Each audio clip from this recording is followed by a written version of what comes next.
Let's talk for another minute about bad bosses again.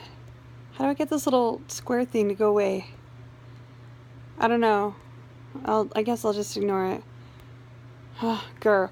Okay, so when I worked at this one daycare from the time I was like 15 or 16, yeah, until I was like 31, right? So possibly 32. So like 15 years. I quit a few times to work in Wyoming and to go on a mission and to go to college, but I worked at this daycare forever.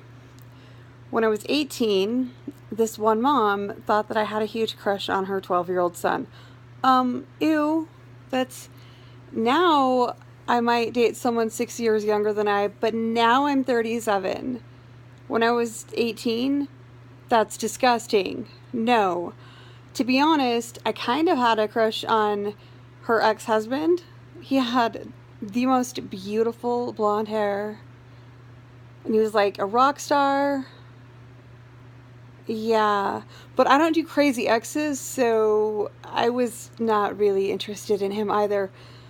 I just like looking at him. Yeah. But her son? That's disgusting. And apparently she yelled at my boss about it. Okay, my boss was the manager. She was supposed to take care of these things and say, hey, she does not have a crush on her son because that's gross. Instead, she gave her my home phone number, and this crazy woman called me during dinner and yelled at me for having a crush on her son. Ew. No, and don't give out my home phone number. And then when I worked in Wyoming, I had another boss give out my home phone number. I worked graveyard at the hotel, and I had forgot to set an alarm for a wake-up call for one person, and so I didn't call to wake him up. And the manager gave him my home phone number.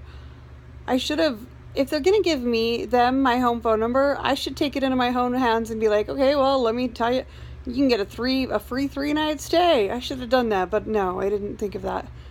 And I didn't think of it at the time, and I didn't think of it 15 years later when I told my sister about it. She's the one who thought of it.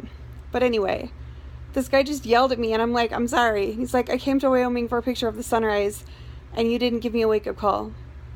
I don't know what else to say. I'm sorry. I forgot to set the alarm for that specific wake-up call. It's not like I was sleeping on the job. No.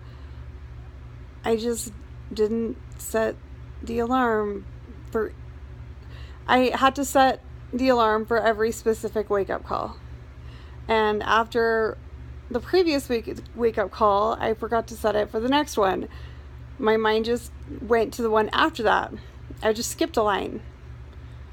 It's an accident. It's a mistake. Humans make mistakes, especially 18-year-old humans. And the guy was just yelling at me, and I don't know what else to tell you. I'm sorry. So, crappy bosses giving out my home phone number. In both instances, I was a dumb 18-year-old. I'm like, I don't know what to tell you. Have you, never had an employee make a mistake before? And I don't really know where the mom came off thinking that I was in love with her son. I wrote all the kids letters because one of them guilted me into thinking like I had favorites or whatever, and so I wrote them all little letters. And apparently this mom thought that I was writing really risque stuff to this kid. No, nothing even remotely close. I was just saying, hey, I love the fact that you read books above your grade level, and I love discussing them with you. Yeah, that was it. So anyway, more crappy bosses. Don't give out home phone numbers, especially when the 18-year-old has no idea how to fix the problem. She's a dumb 18-year-old.